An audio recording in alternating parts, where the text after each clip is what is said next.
Businesses today face the biggest challenges they've ever faced. You've got to go on the attack. Be bold, for there's magic in it. The way we're viewed around the world isn't just image and PR. David, you've consulted with numerous foreign leaders. How did he help elect 12 presidents? How did he reshape the public diplomacy debate? We argue you've got to prioritize public diplomacy. You've got to bring it in right to the center of the policy-making decision. And how did he add hundreds of millions of dollars in market value to some of the world's best companies? Welcome. I'm David Morey, and I'm here to speak with you about how to win. David Morey, award-winning author of The Underdog Advantage, is one of today's most sought-after business speakers. Open your minds a little bit so that you can fly. He teaches audiences how to win in the toughest business environment in history. Steal these lessons. We have Now, David Morey shows audiences all over the world how to use these underdog lessons to win over employees, customers, and to win new and critical market share. There are incumbents. Incumbents by nature are a bit arrogant. They're bureaucratic. They are heritage-driven. They're ritualistic. They focus inside themselves. They are afraid of change because they figure, you know what? Change isn't going to work for them. They're doing pretty well with the status quo. They don't like change very much. In sporting terms, they hold on to the ball. Insurgents, by contrast, insurgents fight smarter and faster. They have, by instinct, a sort of play offense mentality. They use strategy. They are destination driven. They go outside of themselves to figure out how the customer feels. You've got to play offense.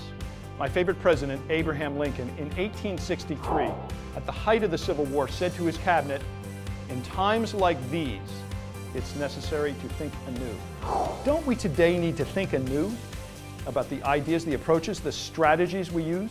Don't we today need to think anew about how we lead ourselves? And this means you must think differently to win.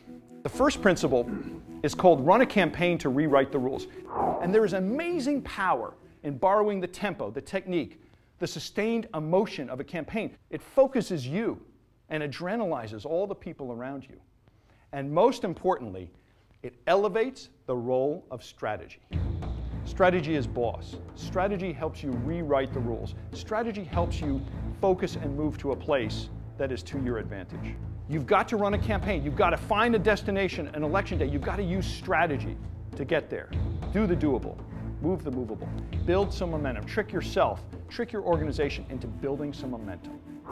The second principle is called forget reality, perceptions rule. Because this is about putting yourselves in the mindset of your customer. Let me give you an example. 3 C's. Control. This is about getting control, giving a customer a feeling of more control. Give a customer the feeling of more control and you have a customer for life. The second C is customization.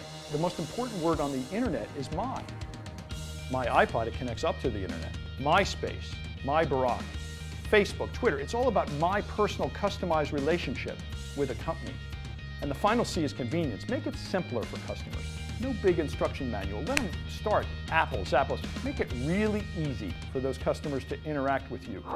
You find a way to bring control, customization, convenience on your side. You get 2 of those 3 C's, you have a customer for life. The third principle, my favorite, the most important thing I'm going to say today is play offense. 30 years of running campaigns and studying politics, I cannot give you one example of a candidate who won by being predominantly on the defense. I think what they've got to do is get back to the insurgent roots that put them in the White House in the beginning, and that really means taking control of the message dialogue and playing some offense.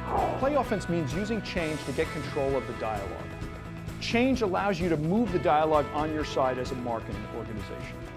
Ladies and gentlemen, one reason I wrote The Underdog Advantage is we all live in a country today, in many ways, conceived by underdogs, by insurgents, conceived by revolutionaries. We have all been at our best when we fought from behind, no complacency, on the attack, fighting as an underdog.